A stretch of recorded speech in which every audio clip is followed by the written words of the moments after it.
बंधु माने आजिरो एही कार्यक्रम को आपण मानक स्वागत। आजिरो एही कार्यक्रमटी कर्कट राशि व्यक्ति विशेष मानक पई बहुत गुरुत्वपूर्ण अटे। कारण कर्कट राशि व्यक्ति विशेष मानकर जीवन एही विश्वकर्मा पूजा ठारू संपूर्ण भाବରେ बदलिबाको जाउछि। कारण एही विश्वकर्मा पूजा ठारू ग्रह नक्षत्र मानकर चलन रे एक बहुत बड़ परिवर्तन हेबाको जाउछि, जहा फଳରେ आपणक जीवन रे मध्य किछि परिवर्तन हेबाको जाउछि।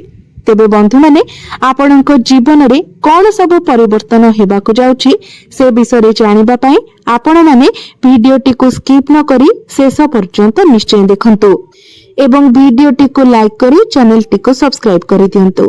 कमेंट बॉक्स रे भक्ति एवं श्रद्धार सहित जय श्री जगन्नाथ जय मां लक्ष्मी निश्चय लिखंतु। तो बंधु माने आसंतु आरंभ करिबा आजिरो एही कार्यक्रम को, जहा आपणकर जन्म राशि तथा चंद्र राशि उपरे आधारित अटे। तेबे राशि चक्र 12 गोटी राशि मध्यरु चतुर्थ राशि हेउछि कर्कट राशि। कर्कट राशि राशिधिपति हेउछंती चंद्रमा, जे कि प्रति 2 दिन रे निजर राशि परिवर्तन करिथांती।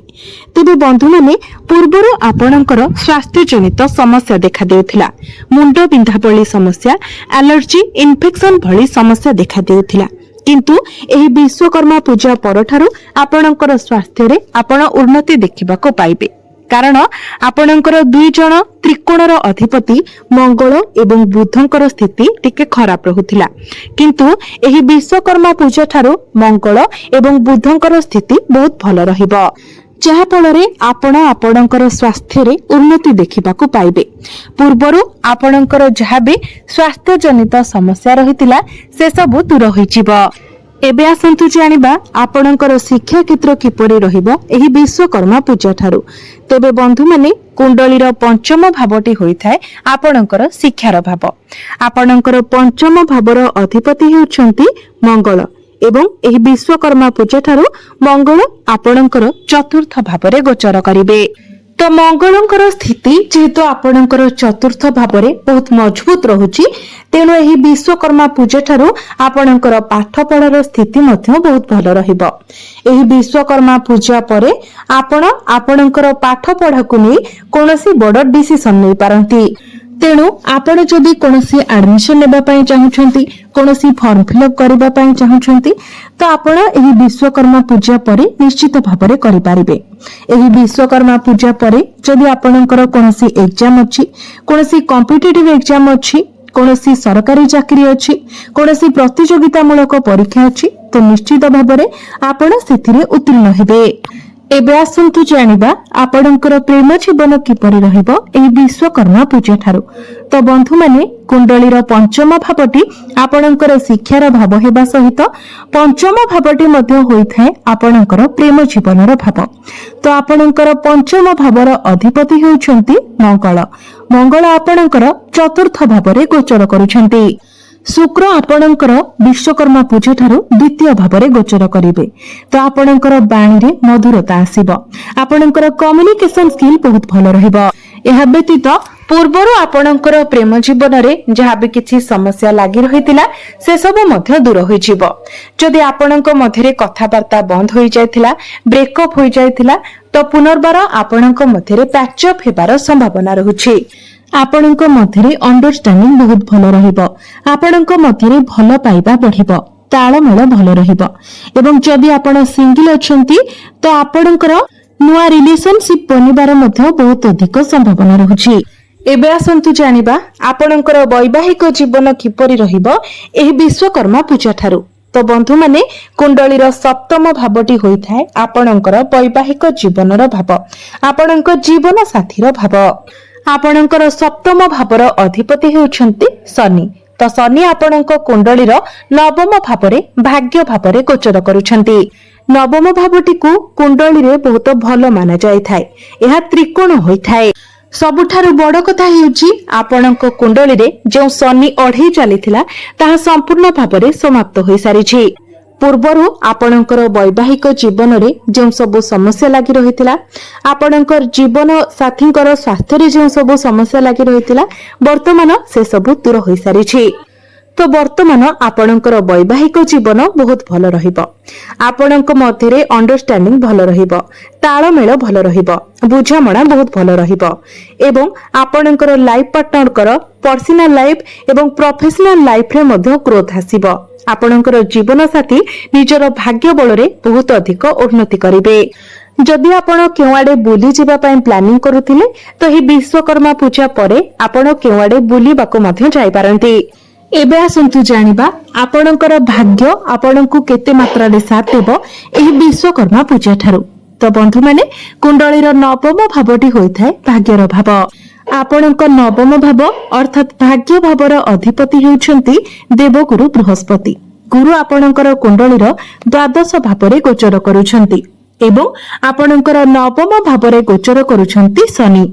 तो बंधु माने शनि जेहेतु आपणकर नवम भावरे अछंती तो आपण जो भी कार्य करिवे सेथिरे आपण टिके विलंब देखिबाको पाइबे। जो काम आपणकर गोटी दिन रे हेबार थिबो सेही काम होयतो आपणकर 2 दिन किंबा 3 दिन लागि जाई पारे, किंतु काम आपणकर होइजिबो। परिशेष रे कार्य रे आपणकु सफलता मिलिबो।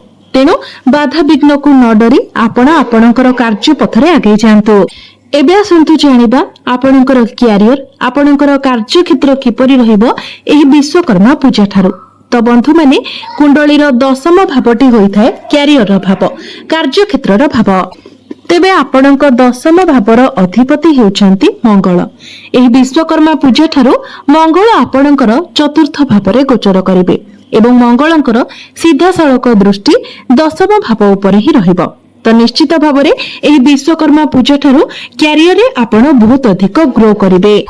आपण आपणकर कार्य क्षेत्र रे एक सकारात्मक परिवर्तन देखिबाको पाइबे।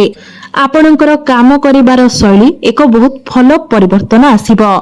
पूर्वरु जेतेबेले मंगल आपणकर तृतीय भावरे गोचर करुथिले तो आपणक मध्यरे एक प्रकारर भय रहिथिला, शंका रहिथिला। वर्तमान सेही भय एवं शंका आपणक मध्यरु दूर होइजिबो। एही विश्वकर्मा पूजा परे आपण आपणकर क्यारियर रे सब टार्गेट को कंप्लीट करि नेबे। कार्य क्षेत्र रे आपणको अचीवमेंट मिलिबो। आपण आपणकर क्यारियर रे अन्य मानकर प्रशंसार पात्र मध्ये हेबे। जदि आपणक पाखरे कोनोसी चाकरी नाही, आपण चाकरीर अनुसंधान रे अछंती तो आपणकु चाकरी मिलिबार मध्ये बहुत अधिक संभावना रहुछि। तेनु आपण निज तरफरु चेष्टा जारी रखंतु एवं जदि आपण चाकरी करूछंती तो चाकरी क्षेत्र रे आपणकर प्रमोशन हेबार मध्ये जोग बनुछि। कारण एही विश्वकर्मा पूजा परे मंगलंकर दृष्टि तांकर स्वगृह उपरकु रहिबो, जहाँकि आपणकर क्यारियर पाई बहुत अधिक शुभ फल प्रदान करिबो। आपणक मध्यरे कॉन्फिडेंस लेवल बढ़िबो। आपणक मध्यरे स्ट्रेंथ बहुत भल रहिबो। तो निश्चित भावरे एही विश्वकर्मा पूजा ठारू आपणकर क्यारियर बहुत भल रहिबो। बिजनेस कथा जदि कहिबा तो बिजनेस एही विश्वकर्मा पूजा परठारो आपणकर बहुत ही भल रहिबो।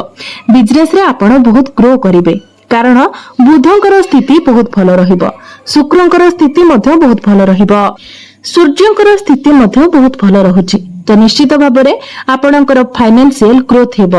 आपण कोनोसी नुवा बिजनेस मध्य स्टार्ट करि पारंती। आपणकर डेली इनकम बढ़िबो। जदि आपण पार्टनरशिप बिजनेस करूछंती तो सेथिरे मध्य आपणकर प्रॉफिट हेबो। तो निश्चित भाबरे एही विश्वकर्मा पूजा ठारू आपणकर बिजनेस बहुत भल रहिबो। एबे आसंतु जानिबा किछि उपाय विषय रे जे उपाय गुडिक करिबा तरा आपणको अधिक मात्रा रे शुभ फल प्राप्ति हेबो।